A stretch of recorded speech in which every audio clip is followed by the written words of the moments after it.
Hello and welcome to day 5 of October Adventures in Tarot Casting. Today we get to use the Crystal Hands spread, this is what my 2-page setup looks like. Again, I take the notes that come with it and then I draw my own thing here on the side. This particular spread was actually created as a casting board sticker, which is why it's more square, but then when I shrunk it down for the 9x12, it's pocket sized and it's actually tiny tile size, so it still works out. I do believe we might still have the boards in the shop if you prefer a board, but again, like I know I've talked about it in previous videos, that the stickers allow us to take as many as we want with us. You know, it's like casting on the go, if you will. So it's kind of funny too that this particular spread showed up to be for today, since I believe the full moon is today or tomorrow. I'm pretty bad with moon cycles, but this is a great spread to use during a full or a new moon, right? So we've got, if it was a new moon, all you have to do is flip it over like this. But since we're coming up on a full moon, we're going to keep the full at the top. And it's a good way to show like maybe what you're focusing on this moon cycle, and then a couple opposing viewpoints, and then what you should be releasing or what energy you're calling in or letting go of and stuff like that. So for this particular demo, I am going to be using the Light Seers Tarot Pocket Edition because it's pocket size. And for the center, I'm actually going to use Megan Buccere. I think that's how you say Megan's last name. Obsidian Oracle. So that should be fun for the what our focus is. Then I've got my nature portal tiles, which I'm going to do on the moons because I thought it would be nice to call in some animal energy, sentient beings. And then we have Lenormand tiny tiles and my word dice. The reason I drew this, and also let me just bring us back into the focus. So we have the full moon and some phases, the new moon and some phases. We have hands representing different, skin tones, different people of the world. I have water in here, and fire and air and earth. Like I wanted to bring in all the elements. And then crystals. I love crystals. I love drawing crystals. I have so many crystals. Crystals would be a great thing to bring into this spread as well if you work with them. Like you could put them in the charm placements or even on the 4 corners or in the Lenormand. Like, as always, these really are just an example. I want you to be able to get them and be inspired by what might come intuitively for you. So let's just get to it and see it in action. And so the first thing is the pocket card is the energy. It's the current energy that is being affected by this moon cycle. Let me get my thoughts about me. So let's get this deck out here. I'm going to keep the book out just in case I need it. There's no shame in that. Especially when working with oracles, sometimes I'll keep the book pretty close just because I don't always know what the artist may have thought or what the creator may have thought. And sometimes intuitively I get stumped. So the book is always a good way to just jumpstart that like little blockage if there is one. So this is the energy or situation being affected this moon cycle. You may already have one in mind that you know you're dealing with. If you don't and you want to go at it with just a general question, that's okay as well. But I thought that this would be a really fun way to pair oracle with tarot and just see. And we have the crane and the sage. When I see that first, my intuitive hits would be the crane is like around here. We have the blue herons. They show up quite a bit. And then we have sage, and sage is talking about clearing, right? It's talking about dispelling any negative energy that could be lingering from the past cycle.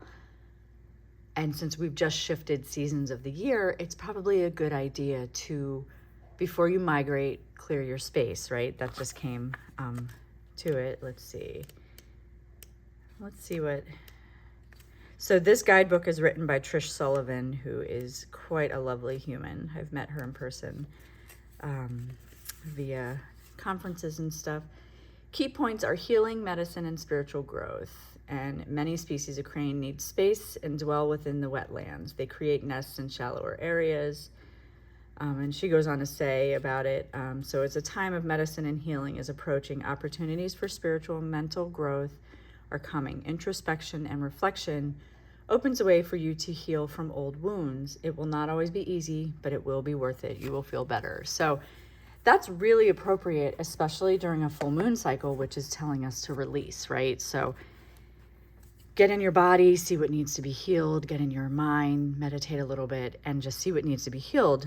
What are you carrying with you that's no longer necessary, right? And so this is when you start to, like, especially with the tarot castings, when you start to get too big, it's time to bring in more cards. And so we're going to do the pockets on the other side. And these are on one hand and then on the other. And what is contributing and then what is an alternate contributor.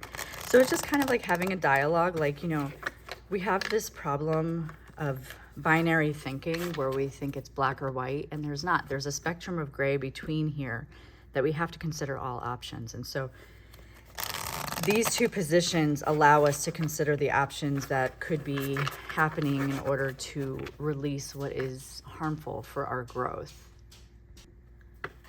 And I love adding the tarot as, you know, you could do this with 3 tarot cards and just see what the root of the situation is in the middle. You know, again, it's however you want to do it. You could even, as I'm looking at it, you could put one upside down if you don't do reversals and one right side up. Aesthetically, my brain tries to read the whole card, all aspects, so I don't generally do reversals. And also the way I shuffle doesn't really leave space for that.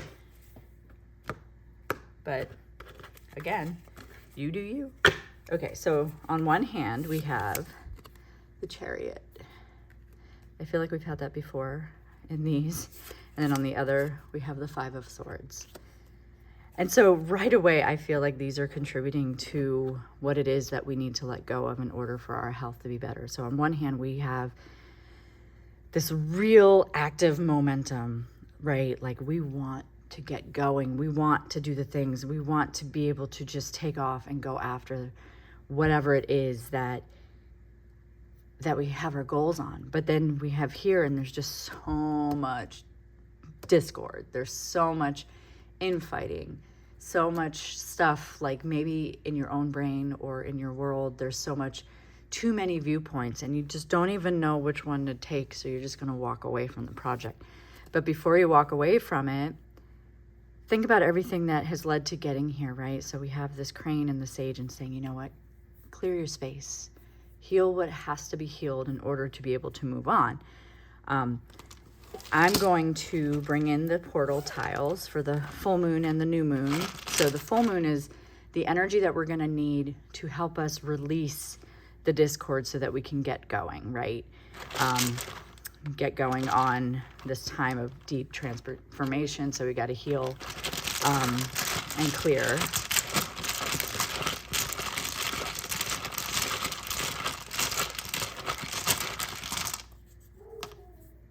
We have the frog. Frog energy is what we're going to need.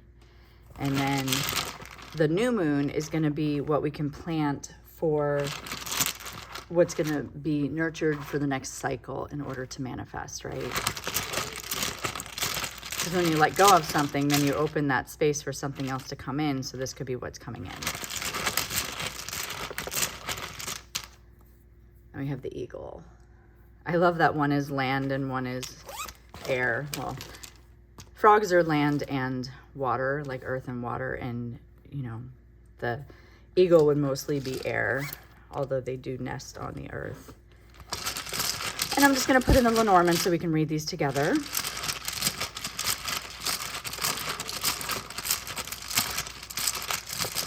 If you hear Barney barking in the background, or Braxton, sorry, I apologize. He is very vocal this morning. Barney is with me in spirit. And we have moon. I love that these both have moons. Look at that.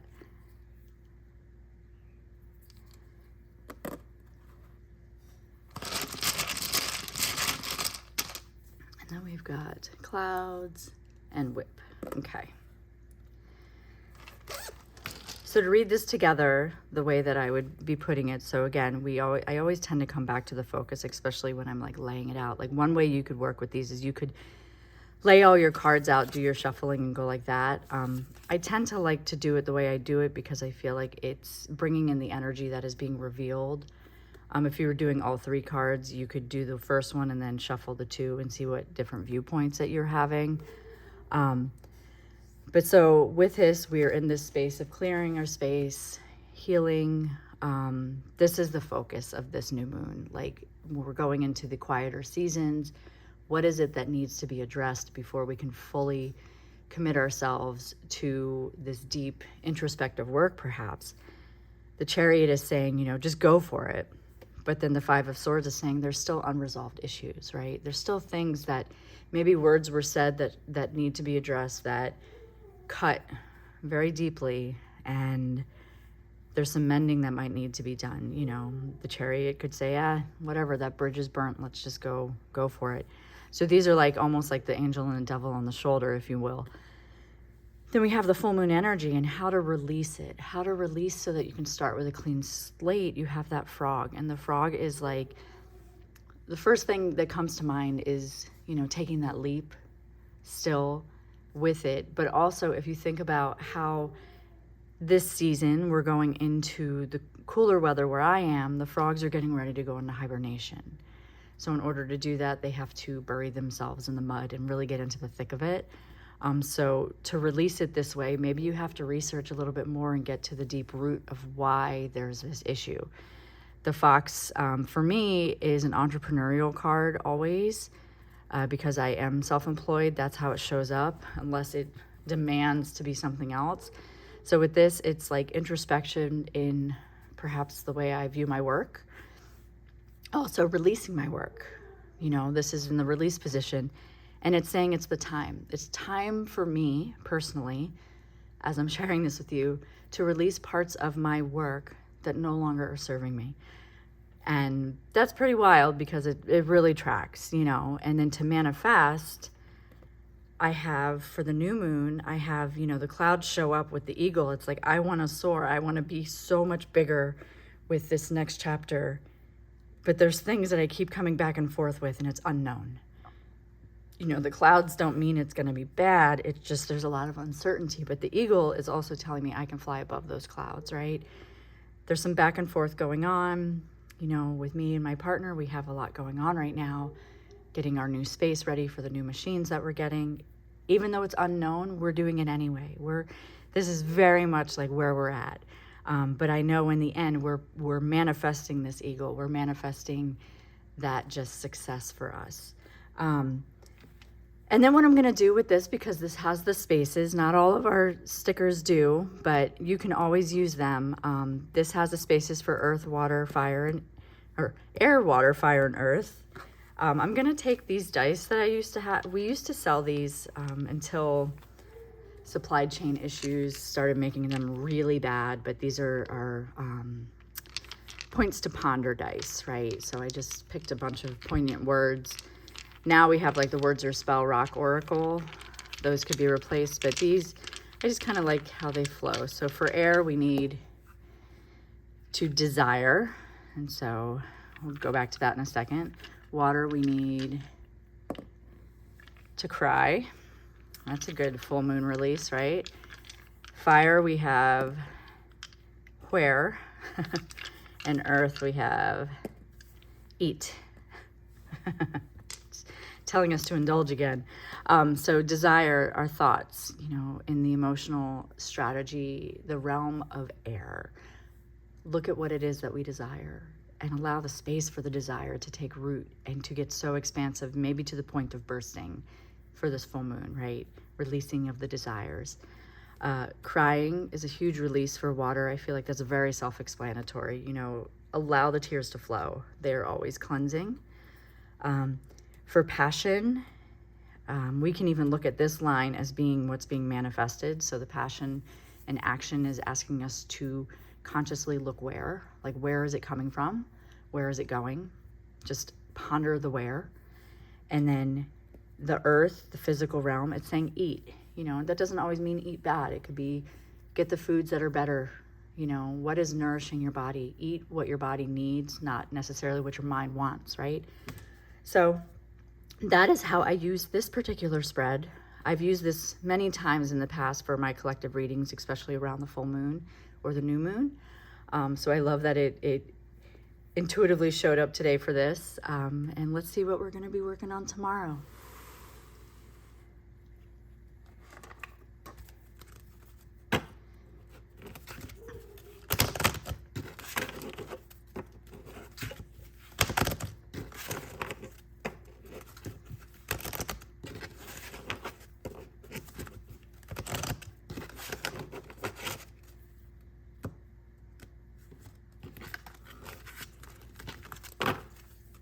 So tomorrow we have the seasonal shifts, which really is appropriate again for this time of year. And this will be a fun one to work with. So I will see you here tomorrow for day 6. Thank you for joining me. Again, make sure you like and subscribe to these videos and to my channel. You never know what I'm going to share. Also today, October 5th, is the launch of the 2nd edition of my Rider-Waite Redux deck. So I'm also going to put that in the show notes just in case you need the link for it. Be sure to share these videos with your friends if you feel that they might like them. And I will see you here tomorrow with seasonal shifts. Thanks. Bye.